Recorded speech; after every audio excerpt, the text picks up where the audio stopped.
আসা আইন শাসক ভাইরা আপনাদের সকলকে জানাচ্ছি আমার অন্তরস্থল থেকে শুভেচ্ছা ও অভিনন্দন। মোহতারাম হাজিরিন, আজ আমার বক্তৃতার বিষয়বস্তু হচ্ছে সমাজের অবক্ষয় জুলুমের প্রভাব।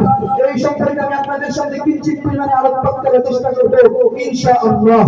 মোহতারাম হাজিরিন, আজ আমাদের সমাজ এবং সমগ্র বিশ্বের দিকে দৃষ্টিপাত করে দেখা যায় আমাদের সমাজ এবং সমগ্র বিশ্ব ইংরেজি সভ্যতার ঐতিহ্যের মধ্যে উচ্চ স্থান আরোহণের জন্য প্রতিযোগিতায় লিপ্ত। আর এই প্রতিযোগিতার মধ্যে যোগ দিয়েছে আমরা মুসলমানরা, আর সেই প্রতিযোগিতার মধ্যে যোগ দিয়ে হারিয়ে ফেলেছে আমাদের সংস্কৃতি। ফলে আজ আমরা মুসলমানরা জুলুম এবং নির্যাতনের শিকার। মোহতারাম হাজিরিন, আজ আমরা মুসলমানরা অসভ্য সভ্যতার পিছনে দৌড়িয়ে ভুলে গেছি আমাদের সংস্কৃতি, ভুলে গেছি আমাদের করণীয়, ভুলে গেছি আমরা কারা। এই কারণে আজ সমাজ জুলুম এবং অবক্ষয়ের শিকার। মোহতারাম হাজিরিন, আজ আমাদের সমাজের দিকে দৃষ্টিপাত করে লক্ষ্য করতে পারি, আজ আমাদের সমাজের দিকে দৃষ্টিপাত করলে আমরা দেখতে পাবো সেই ইংরেজি সভ্যতা আমাদেরকে শিক্ষা দিচ্ছে স্বাধীনভাবে চলার। যেই কারণে আজ সন্তান পিতা মাতারা বাধ্য সেই ইংরেজি সভ্যতা আজ আমাদেরকে শিক্ষা দিচ্ছে নারী উলঙ্গ হয়ে রাস্তার মধ্যে পারাপার করার। সেই ইংরেজি সভ্যতা নারীদেরকে শিক্ষা দিচ্ছে ঘরের মধ্যে গৃহিণী না থেকে তাদের অফিস আদালতে চাকরি করে ধর্ষণ নামে সমঅধিকার। মোহতারাম হাজিরিন, শুধু তাই নয়, সেই ইংরেজি সভ্যতা আজ বর্তমানে মূর্খ এবং অযোগ্য ব্যক্তিদের উচ্চ স্থানে আরোহণ করছে। তারপরে বাংলাদেশ একটি ইসলামী রাষ্ট্র হওয়া সত্ত্বেও সেখানে মানা হয় মুসলমানের কোনো দাবি।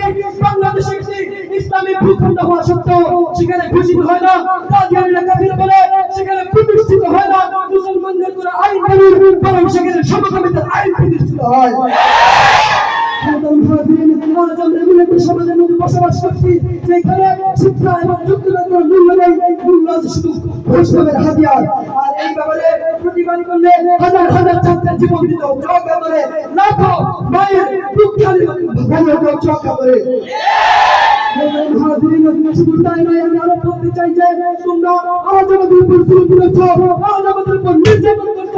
শুনে রাখো, যেদিন এই উম্মত বাংলাদেশ জেগে উঠবে, যেদিন এই উম্মত বাঙালির শহীদের প্রতিবাদে জেগে উঠবে, তোমাদের প্রত্যেককেই মাতৃ সৈনিকের আইনি জানবে ইনশাআল্লাহ।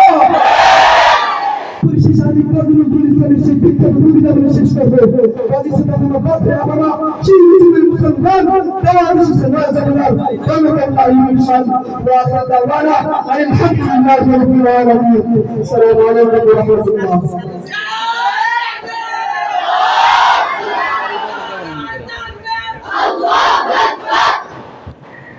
মাশাআল্লাহ, ডক্টর মোহাম্মদ সাইফুল্লাহ ছিটি সংগ্রামের সাথে বন্ধুগণ, আজ তো আমরা একটা বিষয় নিয়ে আলোচনা করতেছি সামাজিক অবক্ষয় জুলুমের প্রভাব।